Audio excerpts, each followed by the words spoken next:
আসসালামু আলাইকুম। এ to Z cooking Bangla চ্যানেলে সবাইকে স্বাগত জানাচ্ছি।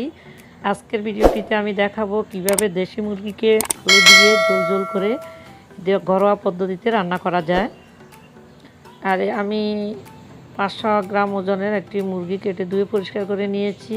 এজন্য যা যা লাগবে আমি পেঁয়াজ পেস্ট করে নিয়েছি, তারপরে এলাচ, দারুচিনি, তেজপাতা, 1 চা চামচ হলুদের গুঁড়া, 1 চা চামচ মরিচের গুঁড়া এবং 1 চা চামচ ধনিয়া জিরার গুঁড়া, পরিমাণ মতো লবণ, ধনিয়া পাতা, তারপর 4টা কাঁচামরিচ নিয়েছি, একটা টমেটোকে আমি 8 টুকরো করে নিয়েছি, আর নিয়েছি 2 চা চামচ আদা বাটা এবং 2 চা চামচ রসুন বাটা। এখন আমি চুলায় একটি প্যান বসিয়ে দিয়েছি। 1 কাপ থেকে একটু কম আমি সরিষার তেল দিয়ে দিয়েছি, তবে আপনি চাইলে সয়াবিন তেলও ব্যবহার করতে পারেন। এখন আমি পেঁয়াজের পেস্টটা দিয়ে দিচ্ছি। পেঁয়াজটাকে আমি ভালো করে পেস্ট করি নাই, একটু কম করে পেস্ট করেছি। এরপরে আদা এবং রসুনের পেস্টটা আমি দিয়ে দিলাম। আদা, রসুন এবং পেঁয়াজ এই পেস্টটা দেওয়ার পরে কমপক্ষে 2 মিনিট ভালো করে কষিয়ে নিতে হবে।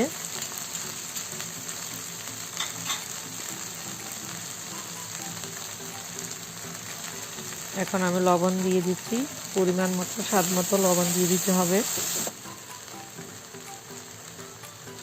টমেটোগুলো থেকে আমি 4 টুকরো টমেটো এখন দিয়ে দিলাম, আর বাকি 4 টুকরো টমেটো আমি পরে দিব।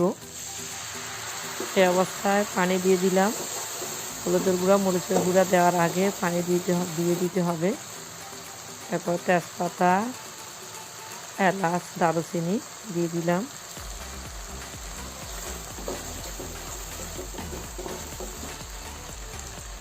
এখন হলুদের গুঁড়া, মরিচের গুঁড়া এবং ধনিয়া জিরা গুঁড়া দিয়ে ভালো করে নেড়ে দিয়ে আমি ঢাকনা লাগিয়ে দিব। এখন একটা কাঁচামরিচ থেকে আমি 2টি কাঁচামরিচ দিয়ে দিলাম।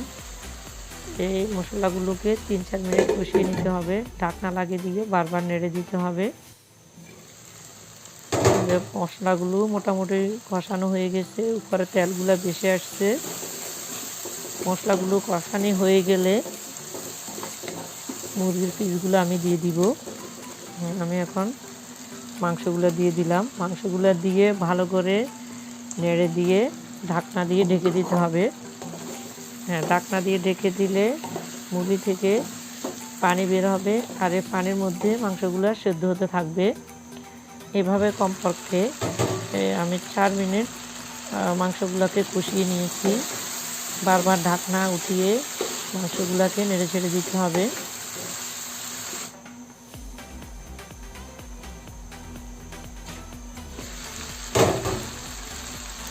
4 মিনিট কষানোর পরে আমি আলুগুলো দিয়ে দিচ্ছি। আলুগুলো দিয়ে আবার 4 মিনিট আমি কষিয়ে নিব। এটাতে ঢাকনা লাগিয়ে দিতে হবে এবং বারবার নেড়ে ছেড়ে দিতে হবে। মাংসগুলো মোটামুটি কষানো হয়ে গেছে।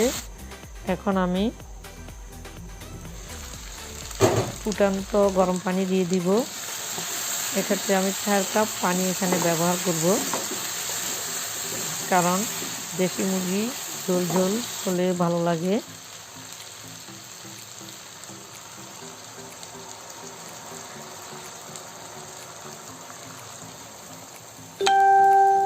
অবশ্যই গরম পানি দিবেন। গরম পানি দেওয়ার কারণে যে সাথে সাথে ব্লক আসছে। এখন জালটা আমি বাড়িয়ে দিব।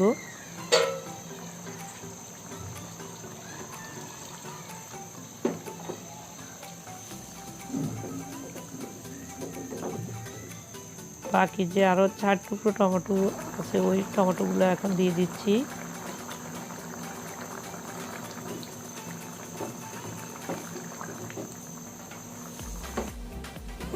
এখন ঢাকনা লাগিয়ে দিয়ে বারবার একটু নেড়ে ছেড়ে দিতে হবে। এইভাবে কমপক্ষে 15 মিনিট রান্না করতে হবে।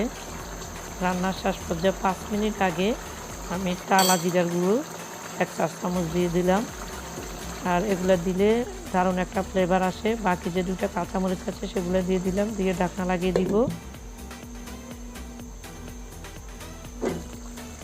হ্যাঁ, 5 মিনিট পরে আমি ঢাকনাটা খুললাম। এখন মোটামুটি মুরগিগুলো হয়ে গেছে।